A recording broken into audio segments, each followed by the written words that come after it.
This is Shekhar here. I'm so grateful to the IRF that we get this opportunity to ask you some questions. And for the first time, I've seen you, and I'm glad that I can ask you a simple question. I am a businessman, and one of my, or rather, my only hobby is studying religions. So, one of them, obviously, being the Quran. So my question is fairly simple. I really liked what you spoke about Aisha. That was a very wonderful thing that you said. So my question is fairly simple. I'll make it very small. But I really hope that I have the opportunity to cross-question you after you answer me on your answer. Thank you. So we see in Muslim, book number 4, number 2127, wherein it says, a part of it that is, he stuck me, Aisha, on the chest, which caused me pain. Further down, if you look at Mishkat al-Masabi, volume 2, page number 690, repeated again in Muslim, book number 9, number 3506, a part of it, I'll just get to the point, wherein Umar is trying to say to the Prophet, or rather trying to make him laugh. He says, Messenger of God, I wish you had seen the daughter of Kharija, where she asked me for extra money, and I got up and slapped her on the neck. God's messenger laughed and said, they are around me, as you see, asking for extra money. Abu Bakr then got up, went to Aisha and slapped her on the neck, and Umar did the same to Hafsa. Now we see something of a pattern coming in. Then if we just jump to Quran chapter 4, verse 34, and those wives you fear may be rebellious, admonish, banish them to their couches and beat them. Now, as I understand from your talk, that there is equal punishment for both man and woman. I'm not contending whether they should be beaten or not. My point is, what is the right of the woman if the man is wrong? Because he gets to beat her up. Brother asked a very good question, and I give you the right to cross-question me after the answer. It is granted. The brother quoted hadith of Sahih Muslim and Mishkat al-Masabi. Do you know the relationship between Hafsa and Hazrat Umar? Well, I've not really got to the point that much. I'm still studying. Do you know the relationship of Aisha and Abu Bakr? May Allah be pleased with them both. Her father, if I'm not mistaken. That's right. I'm asking you a question. Are you married? Yes. Yes. Do you have a daughter? 2 of them. 2 of them, fine. I get to go to heaven. Sorry? I get to go to heaven. No. If you bring them up correctly, I remember with that. love and compassion, then you'll go to heaven, otherwise not. But, just kidding. But that is only righteous deed. Without iman, you can't enter Jannah. So for you to go to heaven, besides upbringing your 2 daughters correctly, you have to follow the laws of the Quran and the Sahih Hadith and be a believer. I understand. That we'll discuss after answer to you. I understand. After answer, inshallah. I'm asking a simple question. Suppose your daughter, if she wants to jump from a 10-story building, what will you do? I'll stop her.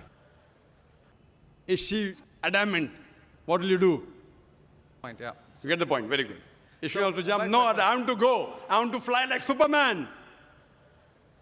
Dad, you are preventing me from being a Superman. What will you do? Well, I'll stop her, obviously. Will you slap her or not? If required. She says, no, I want to jump. What will you do? Well, I can ask it the other way around. What I'm if asking, my wife brother. sees, I'm asking. If she wants to jump from the 10-story, I will hit her. if required, not normally, you will say, अरे बेटी जान दो ना, Superman मत बनो. नहीं बनने का है अब्बा. जंप मारने का है. अब देखो कैसा उड़ती हूँ मैं. I want to fly. One flap. A father is cruel to be kind. Yes. Now, our beloved Prophet Muhammad said, anyone who does not love Allah and His Messenger more than his own life, he is not a Muslim. Anyone who does not love Allah and His Messenger more than his own life, he is not a Muslim. So there are many occasions what happened that sometimes they were disrespectful to the husband. Not a normal husband, Prophet Muhammad sallallahu alaihi wasallam. There were many occasions, not one occasion. There are many occasions, Hazrat Umar, may Allah be pleased with him, and Hazrat Abu Bakr, may Allah be pleased with him. When they came to know that one of the wives has caused pain to the Prophet, they were the father-in-law of the Prophet. But they loved the Prophet not only more than their daughter, they loved the Prophet more than their own life. There are many occasions. Which occasion you are referring to, I don't know. There were occasions when they came to know that my daughter has caused pain to the Prophet of Allah. How dare she does it? They being father, they have the right to slap. Not you and me. For us, they are the Ummahatul Mu'mineen. They are the mothers of the believers. But yet, they were human beings. Even the wives of the Prophet. Though they were wives of the Prophet, they are the best examples, yet they were human beings and they did make mistakes. Like the ayah recited by the Qari, Surah Nisa chapter 4, 32. They want equal rights. There was in Surah Azab chapter 33, where the wives of the Prophet tell the Prophet, why don't you give us the luxury of this world? They objected, why are we undergoing such a life of poverty? So Allah sends a revelation. If you want this world, I will grant it to you, but you will not get Jannah. The verse of the Quran says, I will free you. That means, if you want, I will let you go free. Divorce, not that he divorced. And you can get the luxury of this world, but you won't get heaven in the hereafter. And the wives of the Prophet, they repented and they asked for forgiveness and Allah forgave them. So here also it's in context. And going against the Prophet is more bad than jumping from top. Jumping from top, your daughter will kill herself, that's it. Correct? But going against the Prophet is more bad. Did you get the answer? Sir, but my question still stands. I understood your point. I haven't completed my answer. Okay, you asked the question, no problem. My question is pretty simple. I haven't completed my answer yet, brother. All right. Because I know your question was in two parts. Then you quoted the verse of the Quran, Surah Nisa, chapter 4, verse 34. Yeah. And said about wife beating. I want to complete that before you answer. Otherwise, you say Zakir answered half. I only answered one part of your question regarding hadith. The second part is of Surah Nisa, chapter 4, verse number 34. Exactly after the verse that was recited by the Qari. After verse which says, Ar-Rijalu Qawwamuna 'ala an-Nisa, that the men are the protectors of the women. The verse says that if they're disobedient, then don't talk to her. After that, don't share the bed. Then the Arabic word is daraba, means beat her lightly. The Arabic word is beat her lightly, daraba. Ibn Abbas, may Allah be pleased with him, said, when you beat your wife, you should not beat on the face. Point number one. Point number two, when you beat your wife, there should be no mark left on her body. And he gave an example, beating with a miswak. Miswak is toothbrush. In modern way, I will say beating with a handkerchief. Handkerchief. Now, if you beat your wife with a handkerchief, it is symbolic. It is not wife bashing. Wife bashing is not allowed in Islam. Wife bashing means one shot on the face. Hit so hard so that the mark remains. She'll remember you for the next 1 week or 2 weeks. In Islam, wife bashing is prohibited. It is daraba, means beat her lightly. That means first you tell her she's wrong. You admonish her. Don't share the bed with her. Ultimatum. Last warning. Beat her lightly. Now, what I said, for any crime committed, the punishment is same. Punishment is same. Beating lightly is not a punishment, it is a warning. Can you do the opposite? Can the daughter hit the father? What if your daughter slaps you? Will you like it? No. Why? Equality. Let me complete my answer. You talk about equality. If your daughter slaps you, will you like it? No. No. There may be occasion when you get lunatic, when you become very old, and if you want to jump and then she slaps you, I will agree with her, correct? Though you said, no, I'm agreeing you. I understand. I'm helping you. You understand, but you don't understand me. No, I do. I'm helping you. Okay. If you grow up and you become a lunatic, you become senile, you want to jump from the 10th story, your daughter says, Abba, mat karo, don't do, father. She may have to slap you. She's doing in good faith. Accept it.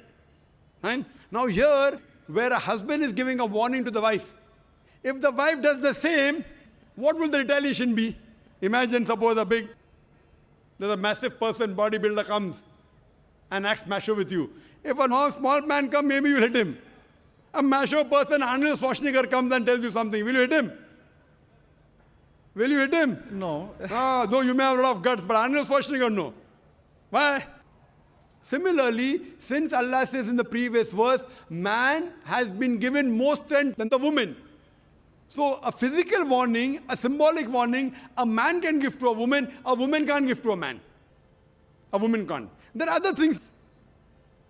There are other things she can do. Such as? Such as, for example, if she has to cook food in the house, It's the duty of the husband to get market. She can refuse to cook.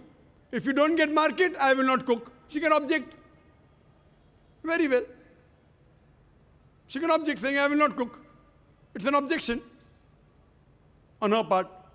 If, for example, he's not offering salah is important, she can object nicely, with love and affection. My dear husband, please offer salah. Then she may get a little bit angry also, no problem. Getting angry with husband is not allowed, unless it's for the sake of Allah and His Rasul. But not physical. She can't get physical. If she gets physical, there will be retaliation. It will never work. Imagine your wife slapping you. Will you leave her? Fine, you may say, Jaan do. So, what do you realize? This is a symbolic beating. What the Western media has done, they portray as though it is wife bashing. Where is wife bashing? You know the hadith also. So, because of that, Islam is the best way of life.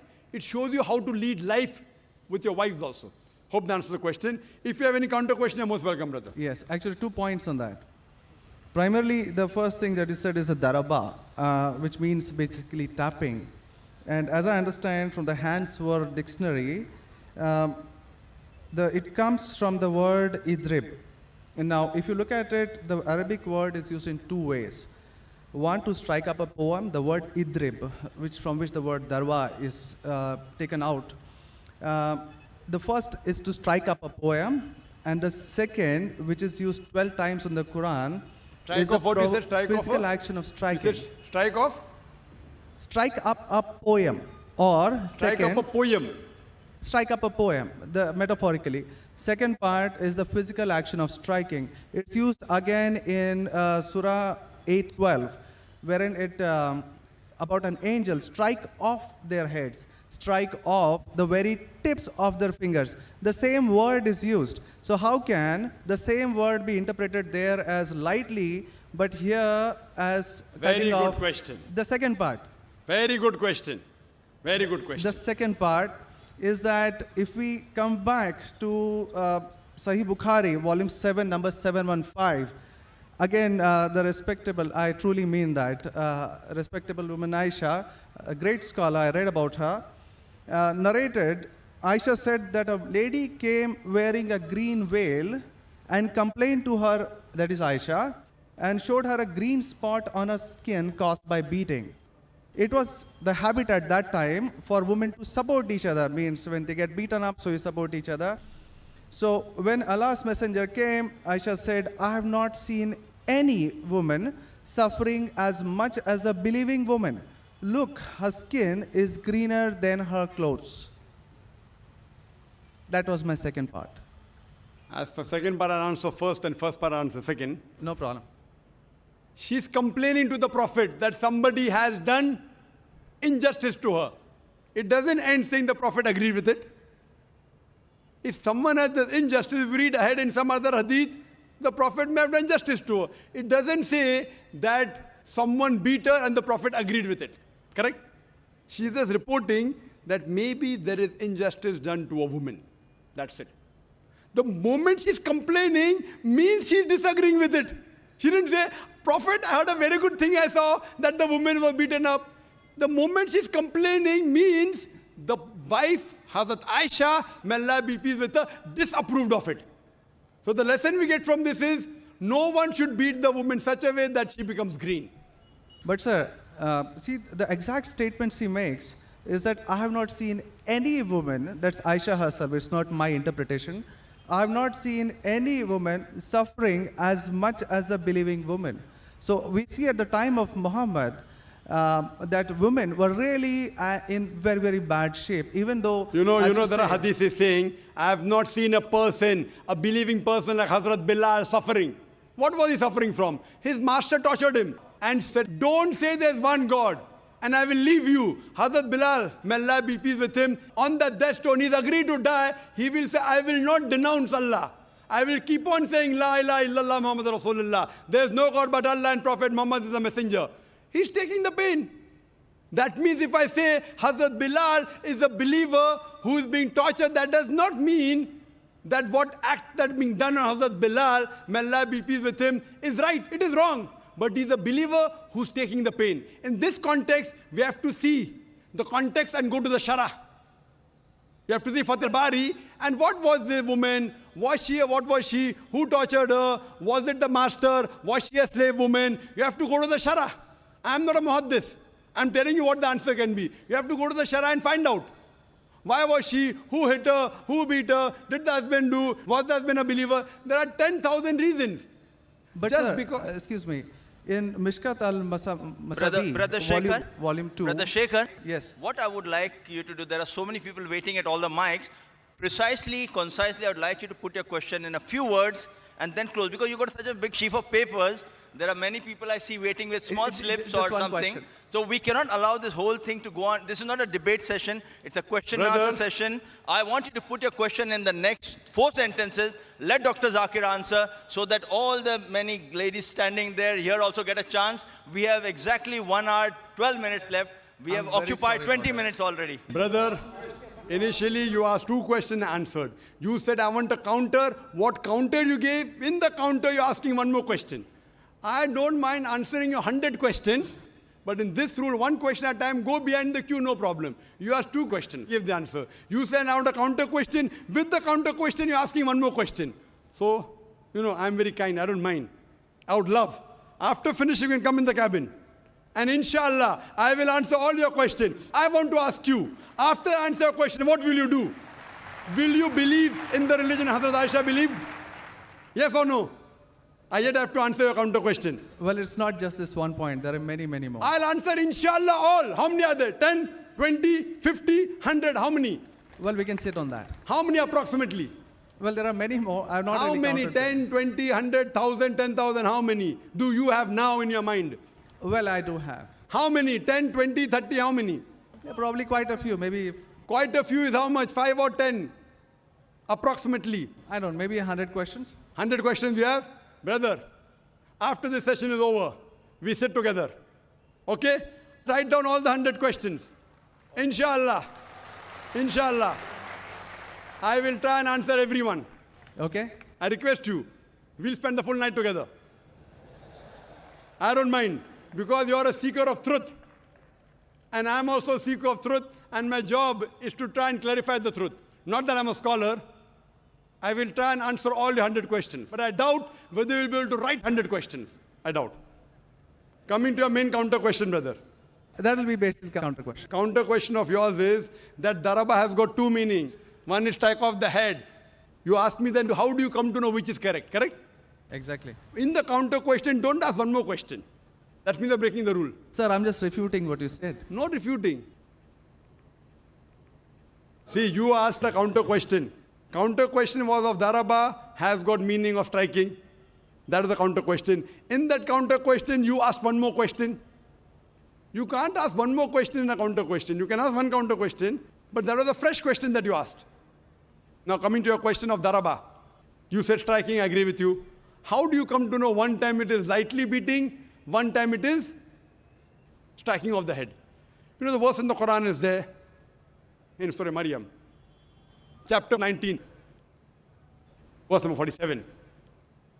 Mary, may Allah be pleased with her, she says, when Archangel Gabriel says that you shall have a son. So she says, how shall I have a son when no man has touched me? How shall I have a son when no man has touched me? Now if you go to the Lugha, your hands wear dictionary, all lanes, I believe you read many dictionaries, all this you can get on the internet. It's not difficult. You go on the internet and type, you'll get 100 questions against Islam. Not 100, you get 1,000. Very easy. Not that a person has done research. If you had done research, you'd have come to know who was whose father and who was whose husband and mother, everything. But you go on the internet, you get this very easy. Now, the Arabic word masa has got 2 meanings. Physical touch, it means sexual touch. So when Mary, may Allah be pleased with her, she says, how shall I have a son when no man has touched me? It is understood, it is not physical touch, it is sexual touch. Correct? Yes. Similarly, there are several verses in the Quran. Now, when there are 2, 3 meanings, even both can be correct or one can be correct. To have more details, you go to the Hadith. Hadith is the commentary of the verse of the Quran. Correct? Maybe the same word has got 2 meanings. In that verse, it means meaning number 1. in the second verse in meaning number 2. Hadith is a commentary. So when we go to the hadith of this Surah Nisa, chapter 4, verse 34, talking about daraba, there the Prophet said, do not beat on the face. Do not leave a mark. Beat like a toothbrush. I gave the answer, but you were so much concentrating on the notes you have that you forgot my answer. If you have heard my answer, that if there are 2-3 meanings, all meanings may not be right. Maybe one is right, maybe 2 are right, maybe all 3 are right. Therefore, you have to go back to the Prophet. The Quran says, Atiullah, Atiur Rasul. Obey Allah and obey the Messenger. So when there are 2-3 meanings, you have to go to the hadith and find out what did the Prophet mean by that word. So there when it says strikes off that, it means strikes off. Here it means strike lightly. So therefore, if you know the supplement to the commentary of the Quran, it's the hadith. Without the authentic hadith, you cannot understand Islam. So a prophet said, it means beat lightly, like beating with a toothbrush, don't beat on the face, don't leave a mark on the body. So these are the guidance given by Rasul. Therefore, it is obligatory that besides the Quran, you have to follow the authentic hadith. Hope that answers the question. And inshallah, I'll wait for you after 10 o'clock in the speaker's lounge, inshallah. Yes, Brother Shekhar? Thank you. And I'll be since there. you have 2 daughters, you said you have 2 daughters and you want, sorry? And one son. The son, there's no hadith saying the son will take you to Jannah here. Yeah. If he becomes the pious son, and if he prays for you, inshallah, even he will be a path to Jannah. What I want to see to it that besides good deeds, you even have faith. Faith is one of the important criteria to go to Jannah. And since you have an urge to go to Jannah, to paradise, inshallah, I pray to Allah subhanahu wa ta'ala, may He make me the zarya, the pathway to take you to Jannah, inshallah.